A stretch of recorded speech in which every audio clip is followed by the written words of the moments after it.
As a large, research-intensive university, UBC consumes about 4 billion liters of water each year. To put that into perspective, that's about 1,600 Olympic-sized swimming pools. In 2011 and in 2012, UBC achieved a remarkable milestone when they were able to reduce water consumption by 50% in institutional buildings. Throughout the rest of this video, we will be investigating how water is used, where we get it from, and what efforts we're making to conserve more.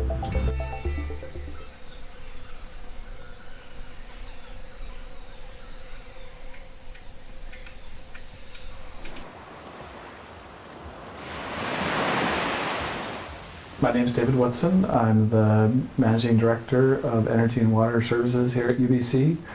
I've been at UBC for almost 20 years now. In this role for the last 4, and in a role where I've been responsible at the director level or higher for utilities and energy on campus since 2007. So at UBC, I'm the Director, Energy Planning and Innovation. I work for the UBC's Energy and Water Services Department. My group is responsible for 2 areas, management of our building automation systems and energy performance of the campus. We have a group of energy engineers who are very busy developing energy conservation, GHG reduction projects, which help manage our energy use and manage our energy costs. The vast majority of the water that we use still comes from the regional network, which is owned by the GVRD or Metro Vancouver. And so that water, comes from snowpack runoff from the local mountains. Considering that UBC consumes around 4 billion liters of water per year, what initiatives have been made or are being made to enforce or conserve water here at UBC? So there's been a number of pretty impactful measures over the last 20 years. We've reduced campus water consumption by close to 50% since the year 2000, and that's despite growing our campus by over 30% during the same period. There's really 2 big projects that stand out. One is the EcoTrek project, which started in 2003 and went to about 2008. So EcoTrek at the time was the largest energy and water retrofit project in Canadian history.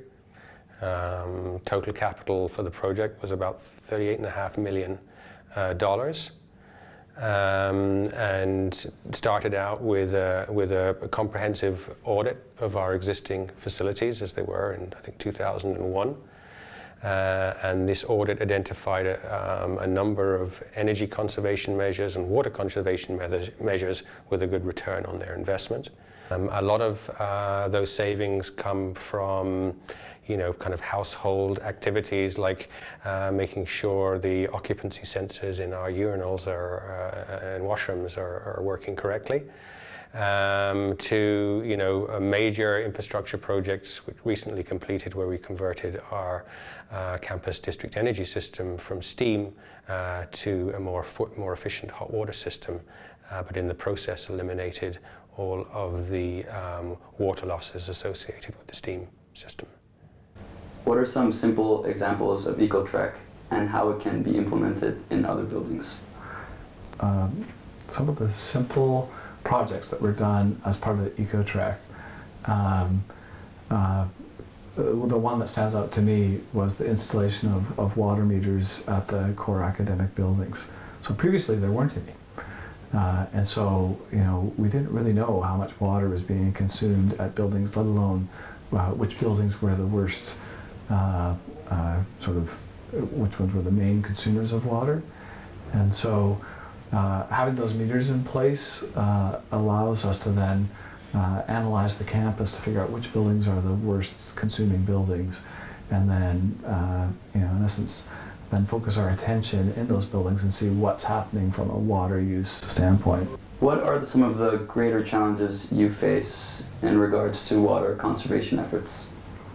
Yeah, I would say the biggest challenge that we face with water conservation efforts on the campus and in Vancouver is the price of water. We pay 90 cents a cubic meter. If I put that in liters, that's like 0.0009 cents a liter, compared to the $1.40 a liter you pay for gas. So the cost of water, and even though the cost of water has been going up substantively every year for the last better part of the last decade, but it's still incredibly cheap, and so it makes it challenging to make a pro forma work on a payback for a project for when you're looking to conserve.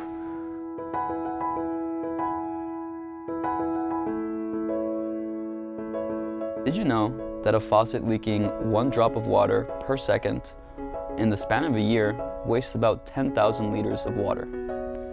What you can do to help when you see a leaky faucet is call UBC Services and help save thousands of liters. Use cold water to do your laundry. It requires 90% less energy than washing in warm water, and it's better for your clothes. If you want to be more sustainable in terms of water usage, take shorter showers, and just use water more efficiently in general. If you do these few simple things, it will really go a long way in conserving our beautiful blue planet.